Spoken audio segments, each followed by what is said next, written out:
Motion de censure du RN, dissolution et qui sait peut-être même démission. Une chose est sûre, François Bayrou est en sursis.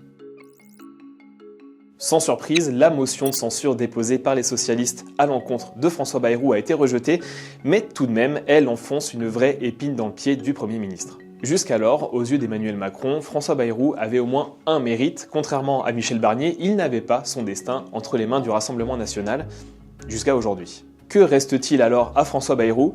Eh bien, visiblement, gagner du temps et le plus possible. En tout cas, à l'Elysée, on nous fait bien comprendre, je cite, que c'est à lui de retourner les choses dans les semaines qui viennent. Entre l'échec du conclave sur les retraites, le report du texte sur la proportionnelle aux législatives qui divise son propre camp et qui en plus répugne les LR, et enfin un budget qui promet d'être à haut risque pour François Bayrou, l'espérance de vie du Premier ministre à Matignon semble avoir pris un bon coup sur le museau. Le RN a donc le doigt désormais sur la gâchette, à moins qu'Emmanuel Macron lui-même ne décide de tout chambouler une nouvelle fois avec une nouvelle dissolution. Ce n'est pas le scénario le plus probable, c'est vrai, mais signe des temps qui changent, à l'Elysée, on fait de plus en plus planer la possibilité d'un recours à cette bombe atomique politique. La question n'est plus tellement de savoir si le Premier ministre va tomber, mais plutôt quand. François Bayrou aime dire qu'il a été nommé parce qu'il n'y avait pas d'autre choix à l'époque.